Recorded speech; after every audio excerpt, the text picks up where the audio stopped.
আসসালামু আলাইকুম রহমতুল্লাহ বারকাতু। আমার প্রাণপ্রিয় কলেজের ভাই ও বোনেরা, আমি একটা ভিডিও নিয়ে আসলাম। সেই ভিডিওটা হলো ইসলামিক ভিডিও এবং কি রমজান মাসের ভিডিও। আমাদের রমজান মাসে অনেক সমস্যা হয়ে যায়। যখন রমজান মাসে রোজা রাখার জন্য যখন রাত্রে সেহরি খাওয়ার জন্য উঠে যায়, ওই সময় দেখা যায় আমাদের স্বপ্ন দোষ হয়ে গেছে বা স্ত্রীর সহবাস হয়ে গেছে।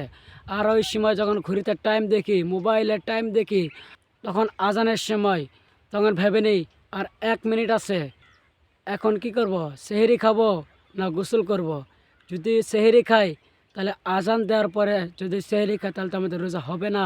তো এখন আমাদের করা কি উচিত? আপনি সর্বপ্রথম আগে সেহরি খাই নেবেন। আগে সেহরি খাই নেবেন। সেহরি খাই নেওয়ার পরে তারপরে আপনি কি করবেন? গোসল করবেন। গোসল করে তারপরে মসজিদে নামাজ পড়তে যাবেন। আমরা অনেক সমস্যায় পড়ে যাই। তো আমি আপনাদের কাছকে এই ভিডিওর মাধ্যমে আপনাদের সমস্যা দূর করে দিলাম। তো আশা করি ইনশাল্লাহ এই ভিডিওটা যে আপনাদের কাছে ভালো লাগে তাহলে শেয়ার করে দিবেন আর অন্য ভাইকে দেখার জন্য সুযোগ করে দিবেন, যেন আপনার জন্য সে ভাইটার ভুল সমাধান হয়ে যায়। নাহলে আমরা কি করি?